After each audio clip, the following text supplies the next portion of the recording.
What is going on, YouTube? Welcome back to another video. Today we're taking the 636 for a spin, and we're going to talk about the 3 most common mistakes that riders make every day. Let's go.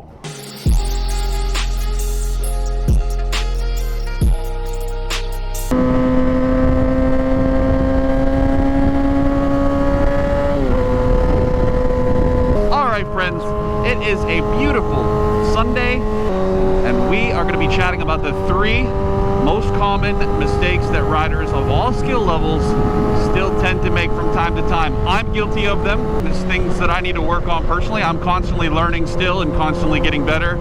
If you like this video, if you end up liking this kind of content, I got a lot more on the channel. I'd appreciate if you hit the like button, do the subscribe things, all the stuff that helps me out.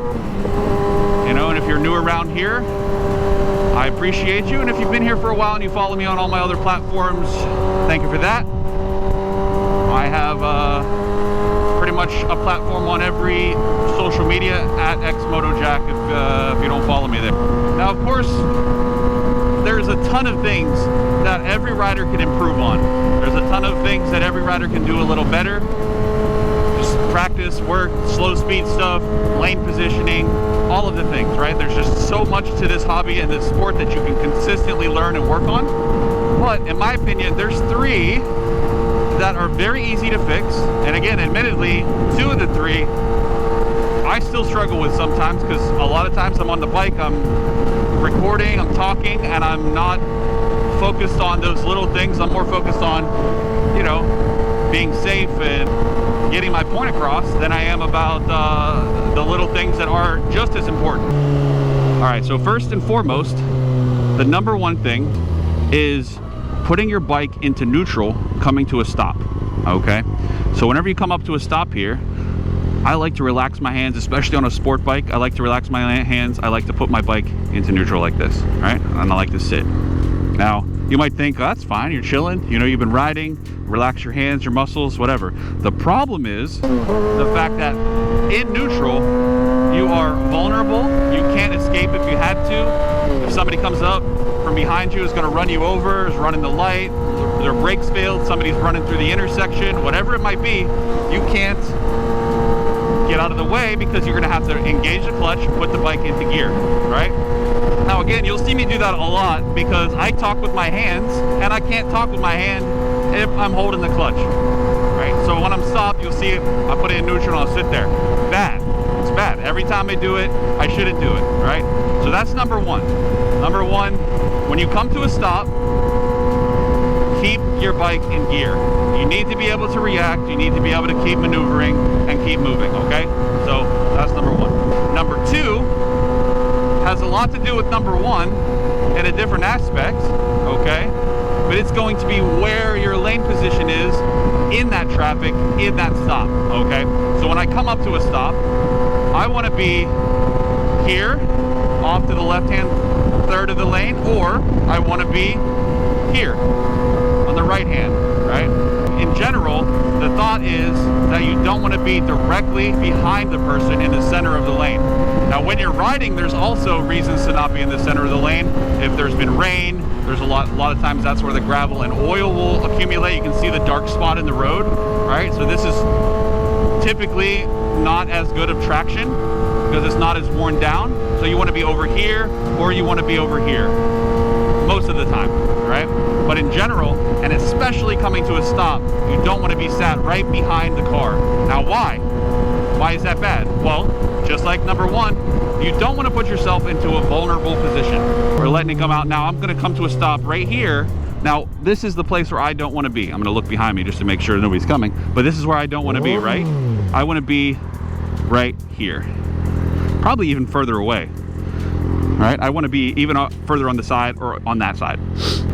So I don't want to be in neutral, and I don't want to be in the center of the lane. If somebody comes up behind me, doesn't see me, fails to stop, and they hit me, what's going to happen? I'm going to end up sandwiched right in between these 2 cars. Whereas if I get hit here, I'm going to get pushed forward and I'm going to miss the car in front of me. Yeah, I'm still going to get hurt. Yeah, it's still going to be an accident, but I'm definitely not going to be crushed between both, right? So that's super important. And again, guilty, because when I'm talking, when I'm recording these videos, a lot of times I'll just pull up, put it in neutral, sit, keep talking, whatever. You got to pay attention to where you're at in the lane. You got to pay attention to what's going on.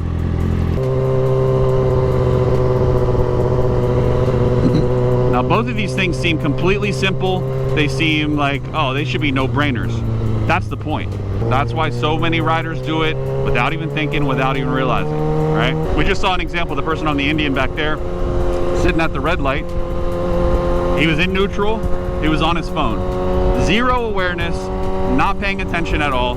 Somebody could easily, he could get hit, he could get run over, he could get bike jacked, he could get knocked off his bike, like all kinds of things. He's just not paying attention. He's not in gear, can't react, can't do anything, right?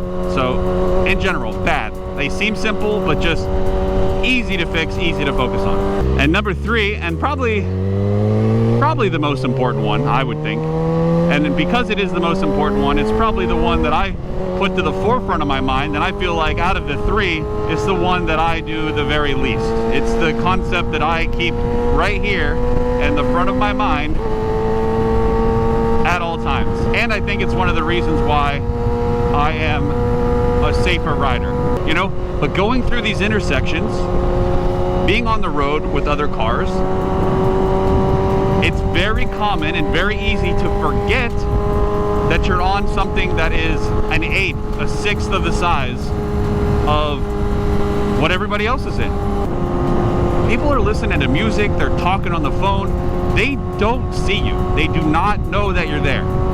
You gotta remember and assume, act like everybody on the road has no idea that you're there. If the phrase is, ride like you're invisible, right? So if you're riding like you're invisible,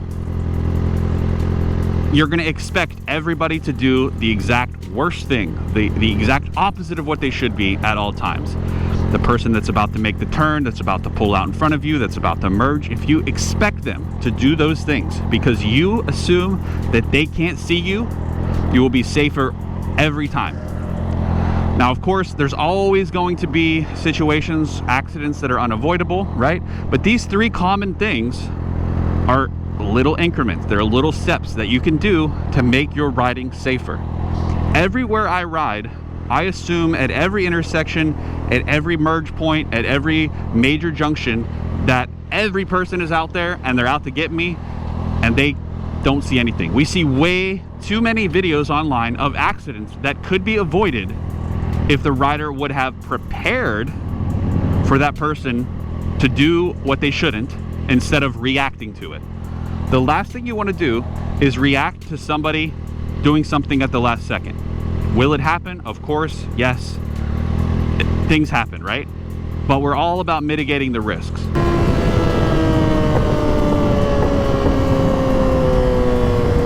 These are all common mistakes that you can work on, that you can make sure, hey, I'm not doing these things. I'm trying to be as safe as I possibly can. I'm practicing good habits, etc., right?